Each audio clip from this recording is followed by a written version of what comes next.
GearNetwork.com. This is a Gear Network production.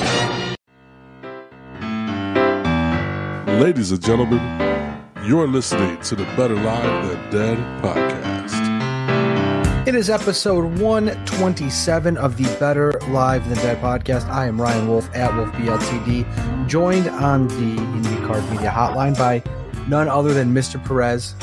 How you doing, buddy? Episode 127. Good, bro. How you doing, man? I'm doing well. I appreciate you. Yeah, you can follow Mr. Perez at MRLG Perez on Twitter. At this point, we are here to talk baseball again, just like we did the last podcast, because it is, as of recording time, September 29th. And for those of you who may not follow or may live under a rock, I should say, the Major League Baseball postseason is literally next week. So teams have wrapped up divisions, teams have wrapped up playoff berths. And we're getting ready. I mean, we've got a prospective lineup of what the postseason is going to look like, which we're going to talk about here shortly. But I mean, I guess really at this point, without further ado, we can just really start in the National League, looking at the NL wildcard matchup between the Dodgers and the Milwaukee Brewers. The game will take place in Milwaukee. We know that much. Now, it could be Los Angeles or it could be St. Louis. As of recording time now, St. Louis's elimination number in the wild card is 1. So a Dodgers win or a St. Louis loss will give the Dodgers that wild card berth. Yes, sir. Now, Lewis, I don't know about you, but I know we talked about it a little last podcast, but I have been incredibly impressed with what the Milwaukee Brewers have done this year. As of recording time, 93-67. Just a fantastic season so far. I have what they believe to be the National League MVP in Christian Yelich, who at this point has a .322 batting average, 34 home runs, and 106 RBIs. I mean, it doesn't get much better than that. And it's crazy because, you know, he was dealt away from Miami and has had a career year, just an absolute career year. So for me, like I said, I'm very surprised by the Milwaukee Brewers and really underwhelmed by the Dodgers for sure. Yeah, you know what? At the beginning of the season when we were making our picks and stuff, I picked the Dodgers to get to the World Series, I believe, or at least get far into the playoffs. And they've been disappointing. It's been obviously they went through that terrible streak of losing at the beginning of the season, and it's kind of like they never kind of broke out of that funk. I mean, they've had a decent season enough to get into the wild card game, but I expected them to be much more dominant than they were. And the Brewers kind of came out of the left field, so to speak. I didn't expect them to have the season that they did. And Yelich, he's been having a phenomenal season, so good for him. If he doesn't win the MVP for the National League, he's getting robbed.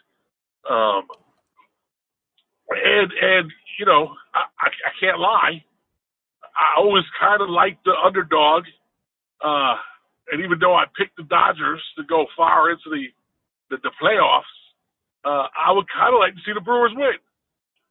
Yeah, I mean, I remember a couple of years ago when the Brewers went out and acquired CC Sabathia, and it was just an absolute madness of a playoff run that they had. I mean, I know it didn't last too long, but it was a lot of fun to watch them. I know Milwaukee has a passionate fan base, and you don't see a whole lot of them because usually they're either really good or they're really bad. Most of the time, it's just they're mediocre. Just a heads up, too, while we're recording here, top of the 8th, Manny Machado hit a triple, which put the Dodgers up 6-5. So the Dodgers are 6 outs away from a playoff berth. Like I said, at this point, it will be the Dodgers going to Milwaukee for a 1-game playoff, which would take place Tuesday, October 2nd, 8 p.m. on ESPN. But, excuse me, the winner of that Dodgers-Brewers game actually goes to take on the Cubs. And I'll tell you what, I would pay hard-earned cash money to see a 7-game series a 5-game series, a 5-game series, even better, between the Brewers and the Cubs. Because this season, the Brewers and the Cubs have developed quite a rivalry. I'm not sure if you've noticed this. I did pay attention to some highlights and some tweets and some stories. And the Brewers and the Cubs, one hell of a rivalry. And not to mention, if the Brewers, I always say Brewers are weird. The Brewers, if Milwaukee, let's try that.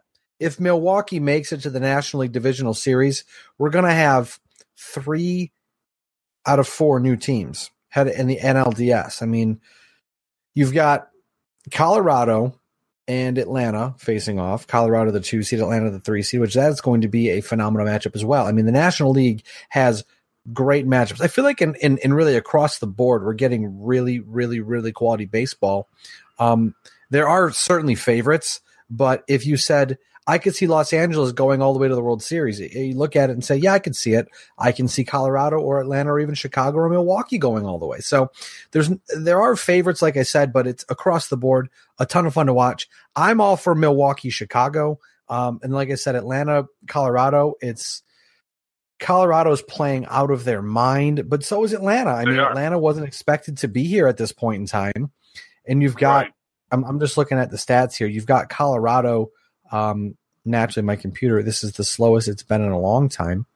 You have Colorado, who has Nolan Arenado, Trevor Story, both having a fantastic season. Charlie Blackmon having an incredible season. Ian Desmond, despite a .238 batting average, has 22 home runs and 88 RBIs.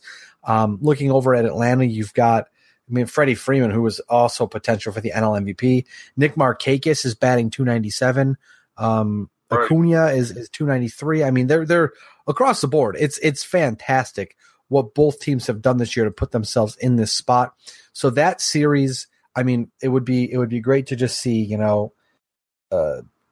just a knockdown, drag out kind of fight. And the coolest thing for me, Lewis, is with the DS series, is there's so much more intent and it's just crazier and the pressure is higher because it's 5 games, which makes it just that much better. No, I agree. And I'm looking forward to it. I think it's going to be awesome baseball. Brewers Chicago would be a really great series. I think the NL is going to be a fun watch. I agree. Like I said, it can go either way. I mean, it's hard to pick who might come out of that with how everyone's been playing lately. Looking over at the American League real quick, because I'll do it. We'll do it kind of chunk by chunk here. The New York Yankees, who are having a phenomenal season, are going to be hosting the 1-game playoff against the Oakland Athletics, who are also having an incredible season themselves. Now, let me just double check Oakland here really quick. Oakland has won 96 games. New York has won 100 games, including 2 in a row against the Boston Red Sox, which we will talk about here in just a moment. But I'm trying to see how many starting pitchers Oakland has. Oakland is up to 4 again. They have 4 starting pitchers in a very large bullpen because Sean Manaea is hurt, and that's their 5th starter. So they just said, instead of doing that, we'll just have openers, kind of like what Tampa is doing themselves. And I mean, it worked out for Tampa, and it's really working out for Oakland. But I don't know. I mean, maybe Oakland can make the best of it and try to sneak one by the New York Yankees. I mean, as we said, the Yankees are great, but a 1-game playoff, it's unpredictable.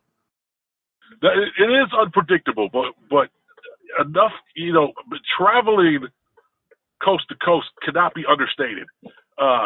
That travel time, it wears on a body. We're 100 and, how many games in? 180 games in. And it'd be 160, 162, 180. Where the hell you get that from? I don't know. I throw a number out there. 162. But traveling from California to New York, that is historically shown, and vice versa, New York to California. It's historically shown that the traveling team tends to play worse. And so, in my opinion, I think New York has the edge simply based on that. And New York's been playing good ball again. They looks like bats are starting to get hot at the right time, exactly when they need them to. So while I think it's going to be a good game, I'm giving the edge to New York. And at this point, I mean, for me, I would really love to see. I know the last few days for the Boston Red Sox have been real tough, and I mean, at this point, I think if the Red Sox could forfeit the games, they probably would, because it's been for Boston since they clinched the AL East. It's been really get guys rest as they need it, so they're fresh for the playoffs, so guys don't get hurt. Right. And the month of September, the whole month of September, if you go back and watch the Red Sox games, or even look at the stats, the bullpen's been very bad, but they've been putting different guys in high pressure situations instead of like the Yankees, where they say, okay, it's the 8th inning, it's time for Dellin Betances or whomever it may be, or Zach Britton. The Red Sox are like, hey, let's try Drew Pomeranz this inning. And a Red Sox fan talking out loud here, Drew Pomeranz has become the equivalent of a human white flag, where there was a game in Cleveland where the Red Sox it went to extra innings. It was like the 11th or 12th inning, and the Red Sox sent out Drew Pomeranz. They lost. It's like, okay, we saw that coming from a mile away because Pomeranz is not good. So right. The only thing I'm really worried about the Red Sox is I know Chris Sale came out last start, was throwing low 90s, like 90, 91, 92, not good. But they said it's not health-wise, it's mechanical issues he had. So maybe hopefully he gets those fixed up in time, because he'll be starting game 1 of the ALDS in Boston on Friday, the October 5th. But for better for worse, the Red Sox will sink or swim with the rotation. I know the bullpen is in shambles kind of, but I have a feeling that when it comes to playoff time, they'll know well enough, hey, we can trust this guy with runners on. Hey, this guy's our 8th inning guy. Hey, we know Kimbrel's in the 9th, whatever. And the bats can get hot. I mean, we know that. The Red Sox offense is like a firecracker. It's like an M80. You light it, it's going to blow. There's no doubt about that. So, I mean, the Red Sox and Yankees in the ALDS would be, I said Atlanta and Colorado could be a knockdown, drag-out fight. We might witness a murder in the ALDS between the Red Sox and Yankees. If it's the Red Sox and Yankees, it's going to be incredible, high energy, high scoring baseball. If both bats are going at the same time, there's going to be a lot of runs being put up, which frankly I enjoy. Like I enjoy a 1-0 game when pitching is super dominant, but I enjoy like an 11-10 game. Give me runs. I want to see people trot the bases. Absolutely. But the one thing that I'll give the Yankees an advantage, though, is their bullpen. Their bullpen is sick. Their bullpen is built to shut people down. So if it's Red Sox Yankees, it's going to be a fun series. It's just going to be one of those. It's going to go back and forth. It's going to be like one of those boxing matches where you don't really know who's going to win. It's just going to be body punch after body. And it might be one of those things, too, where they may beat on each other so hard that when the winner goes to the ALCS, they may be drained. You never know that. Because the other matchup is not an easy matchup. The other matchup could be the ALCS itself. But obviously, with the way it works out, it's not. You've got Houston, the 2 seed, defending champion Houston Astros, taking on the Cleveland Indians, the 3 seed. Now, the Cleveland Indians lucked out. I mean, they're a good team. I would say of the 3 division winners, they are certainly the weakest. They won the least amount of games out of the 3. But at this point, I mean, you got to give the nod to Cleveland. But I mean, both teams, it may end up being both teams are dragging their asses in the ALCS, because these are 2 high-powered matchups, and it's going to be a lot of fun to watch. I mean, I'm already thinking about it. I'm just getting hyped up because, you know what? Obviously, I'm a big Red Sox fan, but to have the Red Sox win as of now 107 games for the first time ever, 100 wins for the first time since 1940. Yeah, 100 wins for the first time since 1946. I've seen some Yankee fans talk some junk about that too, but obviously the Red Sox are noted for winning 95, 96, 97 games, and that's it. So this just tells you how good this team has been. I mean, I certainly am hoping that it doesn't end early. I'm hoping it's a deep October run, World Series championship. That would be great. But obviously, you can't predict ball in October, man. But I'm thinking that I definitely want to say we're probably going to get like a Boston Houston ALCS. That's my guess. I presume you're going to say Yankees Houston or Yankees Indians. But I think Boston, it's going to be a lot of work, and it's going to be very difficult. But I think at the end of the day, the Red Sox get past the Yankees, and Houston gets past Cleveland in the American League. Sorry about that. I obviously don't agree with your pick. But let's just be honest. I obviously don't agree. I believe it's going to be the Yankees. For my money, for the funnest series to watch after the Yankees get done beating the Boston Red Sox, I would like to see them take on the Houston Astros. I think that'd be a fun game.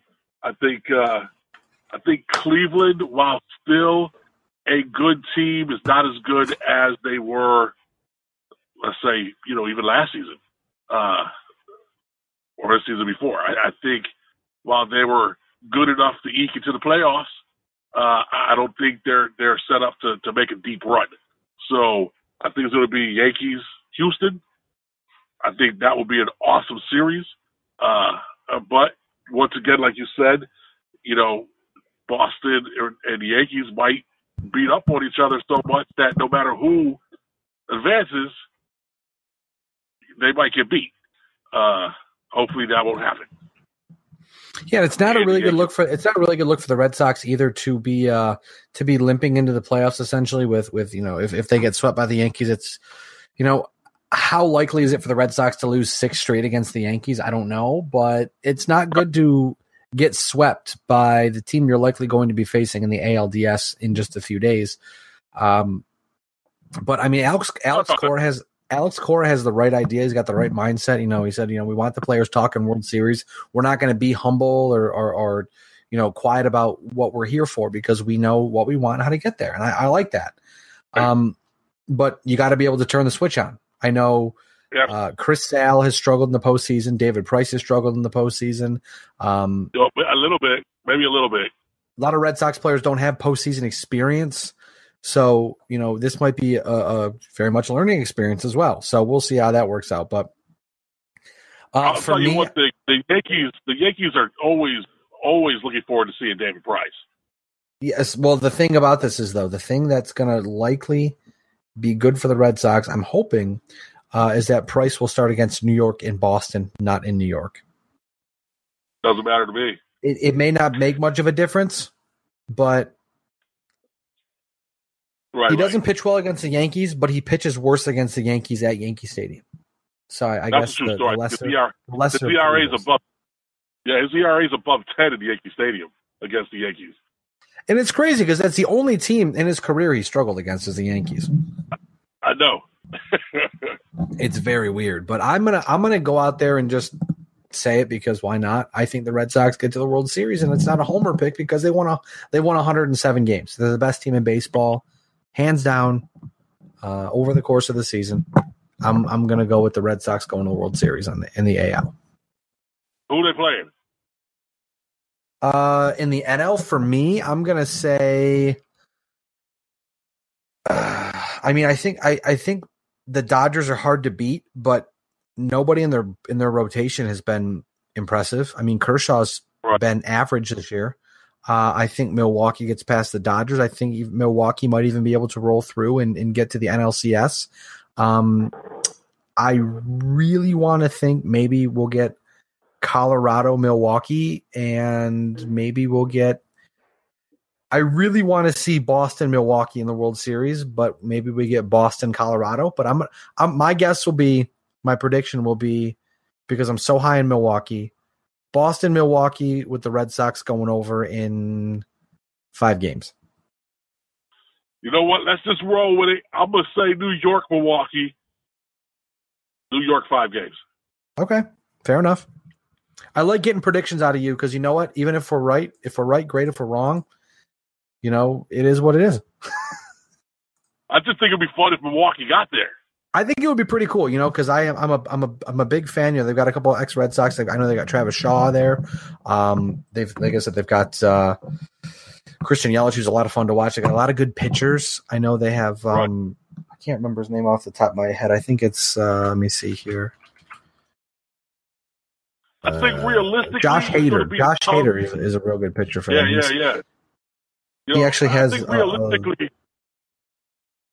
realistically, it's going to be the Cubs or LA, but I'm sticking with Milwaukee. Screw it. Let's go with Milwaukee. 2018, he has 140 strikeouts. He has faced 299 batters. That's pretty good. So he's struck out almost half the batters he's faced in 79 and a third innings. That's pretty damn good. You know what? I'm just going to throw this out there real quick. I hate the one-game playoff. Hate it. I think it's not. It gives it an advantage. I mean, this year it sucks because I think they said for the first time ever, 3 American League teams have won 100 games, 100 plus games, right. Because the good teams are so good, the bad teams are so bad. I mean, right now, if you give me just a moment to double check here, oh boy, the Baltimore Orioles have lost 114 games. They are 60 and a half games back. Yeah, they suck. That's bad. The Kansas City Royals are 57 and 103. They're 33 games back. I mean, that's just terrible. But obviously, that's terrible. I think maybe at some point in time, and it would be very difficult to swing it because I know they're trying to make the season shorter so they get baseball done before November. But I really think maybe you sacrifice a handful of games in lieu of a 3-game playoff, like a best of 3. 3-game playoff. Yeah, that's what I was going to say. So then it goes 3 in the wild. It goes 3 for the wild card play-in, 5 for the DS, 7 for the CS, and 7 for the World Series. Right. That way too, it gives you more of an advantage. Because I mean, I understand the 1-game playoff is like, hey, you didn't do your job, you didn't win your division, so you're stuck on this 1-game playoff of chance. Right. But even a 1-game playoff doesn't give the division winner much of an advantage, aside from the fact that maybe the Red Sox don't face Luis Severino in the first game. But like, could you imagine a wild card series going 3 games and then you have a day off and then you roll into a 5-game series right after? I mean, that would give such an advantage to the division winners, I think, at least. Right. No, I agree with you. But I also think it would just be better baseball for a 3-card, play-in. I mean, a 3-game play-in. I think it'd be funner. I think it'd be better. I think it would just be, I don't know. I feel bad for certain teams, like you said. Like, it's a very real possibility that the Yankees lose to the A's, and now we got a 100-win team that's not in the playoffs farther. You know what I'm saying? And that's kind of it to me. But give them a chance to show that they can beat the A's 2 out of 3. Absolutely. I mean, I agree with that one for sure. But so that's I guess at this point, with our predictions, we never disappoint, which means we always disappoint. And we're just here to make you all laugh at our terrible predictions. But like I said, I have Red Sox over Milwaukee, 5 games in the World Series. Lewis has New York over Milwaukee in 5 games in the World Series. And I mean, that is that. We've put it on paper. We put it on podcast. It's in the audio records for the rest of our lives. So I guess without further ado, Lewis, we finished another podcast. This is good. It's good. I like it. We're making it happen. Hey, it's the first time since July we've done 2 podcasts in a month. So this is what we call. We gotta make that happen more often too. I agree. This is what we call momentum, a winning streak. Right. I like it. But hey, as usual, real quick before we go, you can follow us on Twitter. I'm at Wolfe BLTD. Lewis is at MRLG Perez. Facebook.com/BLTD Sports. Check us out, BetterLiveThanDead.com. You can listen to the podcast on BetterLiveThanDead.com through Google Play Music, through iTunes, and on Spotify as well, or over at Spreaker, iHeartRadio as well. There are so many places you can listen to us. Just make sure you subscribe. That way, when this goes live, before we even get to post it on Twitter or on Facebook or wherever, you'll get the podcast. It will just say new podcast, new BLTD podcast. check it out, and you'll get to go from there. So that's just something you got to do. And we appreciate you for doing that. Everyone who has subscribed or does continue to listen, we appreciate you very much. And Lewis, as usual, yes, we are better live than dead. You're not. We will catch you sometime very soon. Enjoy the playoffs, my friend. Enjoy the playoffs, my friends. We will catch up with you very soon. Later. The preceding presentation has been brought to you by the Gear Network. You spring, I spring, we all spring for Teespring. You know what that means? As corny as that was, yes, I know it's corny as hell, we have a t-shirt store. It is up and it is running. And right now we have 8 shirts, but it is growing. The merchandise is growing. Right now we have shirts going from as little as $13 for a TJCMS first t-shirt to $20 for a Gear Network logo t-shirt. All of them available to be delivered right to your front door. You choose your size, you choose your style, and you go. It's as simple as that, and there are plenty more t-shirts to come, but take a look at our Teespring store. If you go to gearnetwork.com, under the Support the Shows banner and 4 links down is gear merchandise. That will take you directly to our Teespring store, and you can see all of our selection of our current shirts right now, our current merchandise. Thank you again for all of your support and using our links on gearnetwork.com.